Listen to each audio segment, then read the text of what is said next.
Քո հրաշքն ամեն օր ուղերձների շարք։ Իշխանություն կյանքի խնդիրների վրա։ Մենք շարունակում ենք ուղերձների շարքը, որը կրում է «Հավատացյալ լինելու օրհնությունները» անվանումը։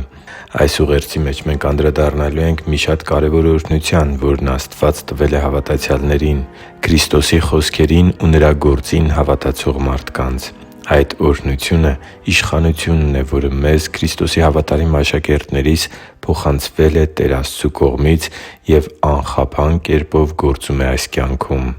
Սիրելի՛ բարեկամ, շատերը սխալ են ընկալում հավատացյալի ունեցած իշխանությունը։ Հատկապես Բարգավաճման Ավետարանի մոլորությանը հարողները և դրա քարոզիչները կարծում են, թե հավատացյալի իշխանությունը այս կյանքում բոլոր խնդիրները հարթելու մեջ է և անհավատներից ավելի հարուստ կամ աշխարհի չափանիշներով ավելի հաջողված կյանք ապրելու մեջ։ Իրականում, Աստված մի զորավոր իշխանություն է փոխանցել Իր Որդուն հավատացող Նրա աշակերտներին, որը գործում է թե՛ հոգևոր աշխարհում և թե՛ ֆիզիկական։ Սակայն այդ իշխանությունը խնդիրներից զուրկ անհոգ կյանք ապրելու և այս աշխարհի հաճույքները վայելելու համար չէ, այլ Աստծու գործն այս երկրի վրա անխափան կերպով գործելու նպատակն ունի։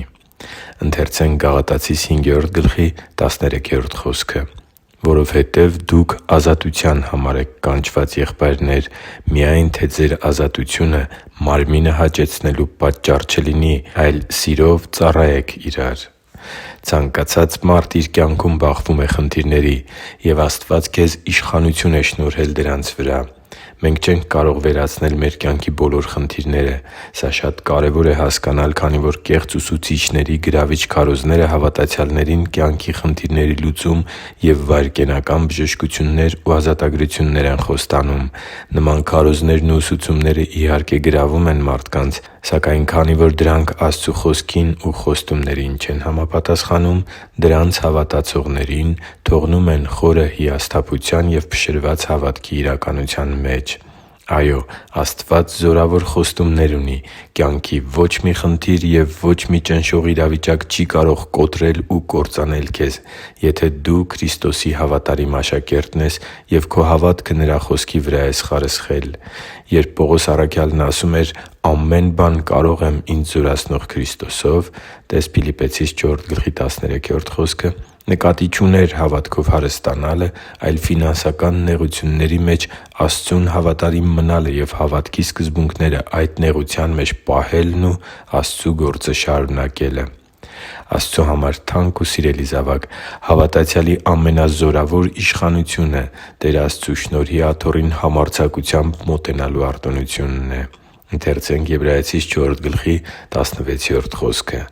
«Ուրեմն Նրա շնորհի աթոռին համարձակությամբ մոտենանք, որպեսզի ողորմություն ստանանք և շնորհ գտնենք մեզ օգնության պատեհ ժամին» (Եբրայեցիս 4․16): Եվ եթե անգամ մեր կյանքի իրավիճակները դուրս են մեր վերահսկողության շրջանակից, ապա մենք կարող ենք օգնություն ընդունել մեր Տեր Աստծուց ճիշտ այն ժամանակ, երբ այդ օգնությունը մեզ համար չափազանց կարևոր է։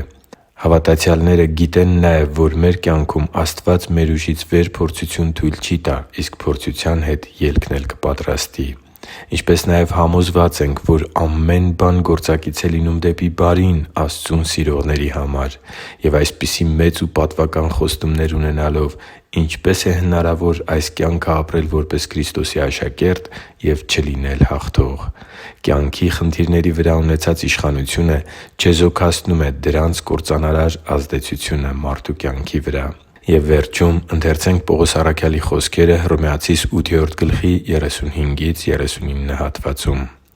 «Արդ Քրիստոսի սիրուց մեզ ո՞վ կբաժանի. տառապանքը, նեղությունը, հալածանքը, սովը, մերկությունը, վտանգը, սուրը։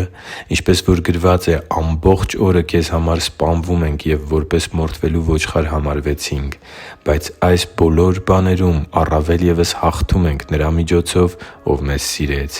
Որովհետև հաստատ գիտեմ, որ ո՛չ մահը, ո՛չ կյանքը, ո՛չ հրեշտակները, ո՛չ իշխանությունները, ո՛չ զորությունները,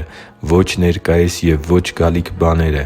ո՛չ բարձրությունը, ո՛չ խորությունը, ո՛չ էլ ստեղծված մի ուրիշ բան չեն կարող մեզ բաժանել Աստծու սիրուց, որ մեր Տեր Հիսուս Քրիստոսի մեջ է» (Հռոմեացիս